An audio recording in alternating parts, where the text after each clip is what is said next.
Yann Lancos, je suis toxicologue à l'UCEV et je travaille également pour l'Observatoire local de santé. Je vais vous parler des perturbateurs endocriniens qui sont les molécules qu'on recherche dans le cadre du projet Interférence. Les perturbateurs endocriniens sont des molécules chimiques qu'on va pouvoir retrouver dans l'environnement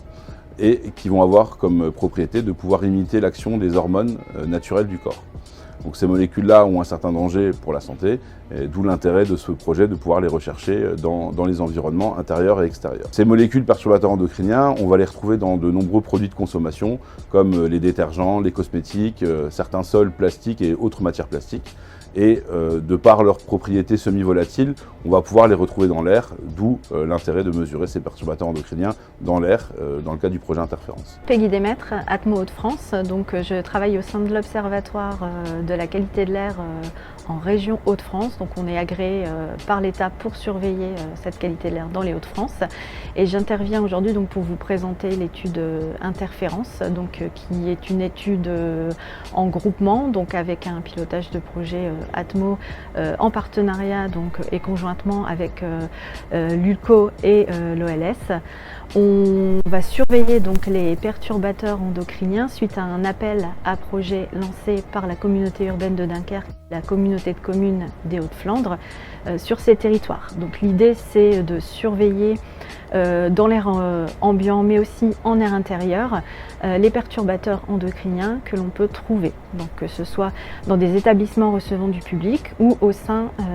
des domiciles des habitants de ces deux territoires. Donc le but de l'étude Interférence, c'est d'aller surveiller sur les territoires de la communauté urbaine de Dunkerque, donc une zone plutôt industrielle, une zone plutôt urbanisée, à la fois en extérieur et en intérieur, et le pendant sur le territoire de la communauté de communes des Hauts-de-Flandre, c'est d'aller surveiller les perturbateurs endocriniens au niveau d'une zone périurbaine et au niveau d'une zone rurale.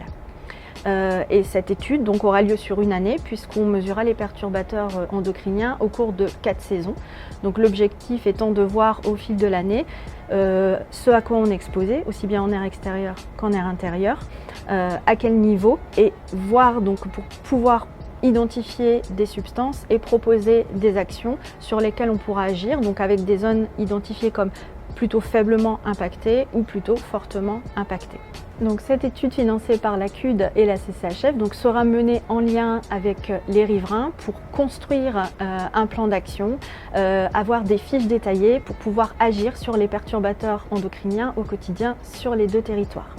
Donc l'idée c'est vraiment